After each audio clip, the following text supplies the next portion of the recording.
Ақтөбеде тұрғын үй коммуналдық шаруашылығы саласын жаңғырту мәселелеріне арналған республикалық кеңес өтті. Облысқа жұмыс сапарымен келген премьер-министрдің бірінші орынбасары Өмірзақ Шөкеев осы саладағы атқарылып жатқан жұмыстармен танысып, бірқатар әлеуметтік нысандарды аралады.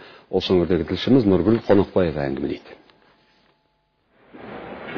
Өмірзақ Шөкеев алдымен тұрғын үй құрылыс жинақ банк арқылы несиеге берілетін үйлерді аралап көрді. Өңірде тұрғын үйге сұраныс өте жоғары. Мұндағы банк бөлімшесінде қазір 16 мыңнан астам салымшы бар. Қарашадан бастап алғашқы 393 пәтер беріледі.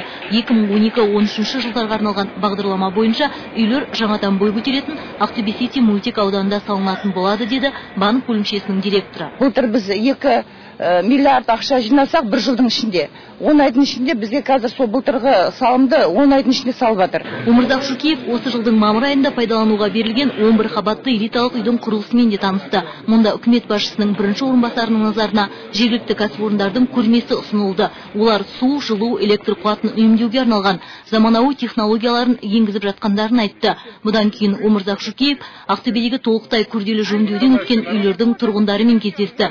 40 жылдан асқан ескі үйлердің инженерлік желілері жаңартылып, төбесі мен кіре берісі, сырты бәрі адам танымастай өзгерген. Су ағатын болды, подвалдар, трубалар шіріп кеткен болды.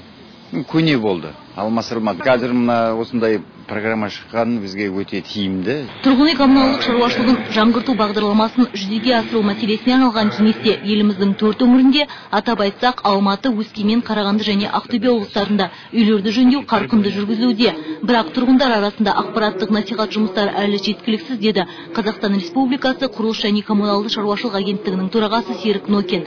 Бүгінде республика бойынша 400-ден астам көп қабатты тұрғын үй жөндеуден өткен, бірақ кейбір облыстар үкіметтен қосымша қаржыландыруды сұрап отыр.